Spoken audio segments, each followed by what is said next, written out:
I think you're maybe quite a private man. What drew you to making a film about Dickens's private life, may I ask? Well, the first thing that moved me was Nellie. I was really moved by the idea of a woman coming to terms with a past love and a past life. I thought Dickens was a great character too, and I tried to resist playing him. In the end, I succumbed. I love parts where there are many contradictions, many facets, and you see one aspect of someone and then a different, possibly opposites. So you see Dickens, I hope, at the beginning, full of this sort of gregarious energy, directing his actors with love and enthusiasm and sort of benign mischief and humour. And then you see him sort of knocked sideways by this young woman coming into his life, having to deal with wanting to leave his marriage, not doing it very well at all. And so you see a sort of rather controlling, difficult, sort of knotty side of him, which I think existed. I think he was a difficult father and a controlling family man. But I think, I hope the audiences, either they reach for an easy judgment. Some people say, I didn't like him, I think he's a bit of a shit. Other people, and the reaction I like best, and people say, well, I kind of liked him, but then he behaved so badly, I'm not sure. And I like it when people have to sort of figure someone out, because I think we're all like that. We're all full of different things, and that's who we are. And Dickens is a human being like the rest of us. Thank you very much. Thank you. Thanks. Right, we're going. Hi Felicity, how are you doing tonight? Hi, very well, thank you. Hi, who are you wearing? So this is Alexander McQueen, who I'm a huge fan of. I think fantastic designer. You look great. How did you find Rafe on set? Could he switch between directing and acting quite easily? Yeah, very much. Yeah, I mean, he's just very, very honest. He doesn't patronize you. He's very focused on the character and presenting that person as truthfully as possible. Yeah. So it was a wonderful experience because we just had lots of time. I felt like we had lots of time to explore and take risks. So you would definitely work with him again then? Yes. Yeah, I would love to. Yeah. Don't know if he'll work with me, but I'd love to work with him. Okay, he hasn't spoken to you about his new film then, The White Muggles? Oh, well, no, he hasn't. I'm going to have a word. Okay. Any final message to the fans? I just hope you enjoy it, as much as we did making it. Okay, thank you very much for talking to us. Very much. Thank you. Right. Thanks, I'm great, thank you. I would just like to ask, what first drew you to the book? I love the way that you could look at an incredibly famous, iconic writer such as Charles Dickens through the prism of this very intense, very curious love affair. So that was what drew me to originally. And then when I read Claire's book, it was just so compelling. She's the kind of Sherlock Holmes of the literary world, really. She's an amazingly forensic social historian, and so it was all there. I think most writers are looking for that great big chunk of research, and that really is the most. It's more than that. It's the most beautiful narrative, and I think of it as a kind of novel, actually. That's great. And how did you feel once Rafe became involved? Oh, really miserable. It was just a disaster. No, I mean, it was amazing. He's an amazing. There were very few people I think could take on the mantle of such a iconic. Literary man in that way, and I think in some ways Rafe inhabits a similar place in modern culture. So for me, it was a really great marriage, actually. And also, Charles Dickens is a actor director, and so is Rafe, and so that was also great. So from a simple point of view, just working on the script is wonderful to have work with a director who can also act and play his own part. So that was great because I felt like I was kind of making the most amazing suit and making it really bespoke to him. You could tweak it and tuck it and make the hem a bit shorter when it didn't quite work, or shorten the line. So it was great. Okay, thank you very much. Any final words to the fans? Hope you enjoy the film, and it's a great way to get to know Charles Dickens. Thanks. Thank you. Hi Claire, how are you doing tonight? All right, fine. I would like to ask, what first drew you to the project? Well, I'm studying Dickens at Cambridge in 1954, and I read Edmund Wilson and Edgar Johnson writing about him, and they just mentioned this little girl he knew. And they said she was, for the last, I realised, 12 years of his life she was with him, and they were very rude about her and said she was mercenary and proud and that she failed his need, but they didn't ask or write about her life. And I thought then, there's a story there. That's a story that ought to be told. I'm a sort of feminist biographer. And so later on, long afterwards, when I was working on the Sunday Times, I started researching the story.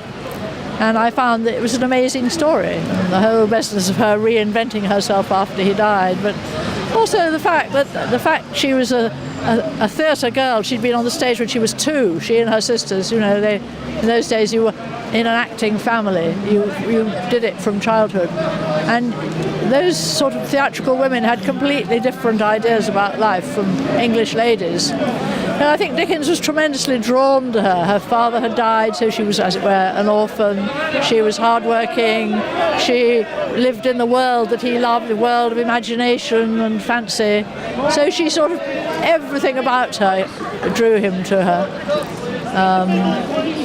So all that was very interesting. And then, of course, finding out about what happened after he died and what her life became then. And she lied about her age, and she made herself. Suddenly she's a respectable young married woman. Married a clergyman, became a schoolmaster, had 2 children. So is there going to be a second book? I mean, you sound like you know quite a lot on the subject. Well, everything's in my book, Invisible Woman. Yes, Right. Well, and in my Dickens biography, which I wrote later. Is there going to be a second film? Okay, well, that should have been the question. It's a great film. I think it's an absolutely wonderful film. And how did you feel once Rafe came on board and got involved? Very happy. Do you think he's a good Dickens? I think he's absolutely perfect Dickens. He's really, everything he does is he gets right. He's an extraordinary actor. Okay. Thank you very much. Any final message to the fans? To the fans, well, I hope people will go on being interested in Dickens, because he is an extraordinary and complex character and a great writer. It'd be nice if he could see the film, wouldn't it? Okay, thank you very much for talking to us. What drew you to this project? Well, I've worked with Rafe before, and so I don't feel like I had a choice. He just rang me up and he was like, "Hey, come over, we're going to talk about this script." And you're not going to say no to Rafe Fiennes, are you? Okay. But you could say that the script had an influence, no? Or is it just purely Rafe? No, of course the script. Yeah, absolutely. I mean, I guess that was a bit of a fun answer. I mean, the whole story meant a lot to me, and I'm always interested in stories, and I've done a few of them in my film career, like intimate stories, like people who are important or in positions of power who have these very human, intimate stories. Like for example, The Young Victoria was a film that I did, and it was really a story about Queen Victoria, but it was really a story about this girl Victoria and this guy Albert, and how they got together and what their love was, and it was the backdrop of it was the fact that she was the queen and he was a prince, and everything that was going on, and so it's interesting to see those human experiences in these extraordinary circumstances. And so the same is true, I think, with The Invisible Woman. You're talking about a love story. It's a painful love story. It's a love story that can never really be, and it's got the backdrop of this extraordinary circumstance of Charles Dickens and who he was. How was it working with him again? Did he find his directing style the same, or has he changed his tactics? Was he quite hands-on? No, it was very much the same. He's a really brilliant filmmaker, I think, a very brilliant director, because he's very open to the ideas that people bring to him, which allows me to have a lot of creativity to really bring my own voice and my own artistic ideas to the film. And I feel like my ideas are very much part of the film, but at the same time he's very clear about what he wants, and so that pushes you to excel, to do things that you might not normally do, and the result of it is work that I'm very, very proud of. That's great. Thank you very much. Any final message to the fans? Just thank you. Thank you.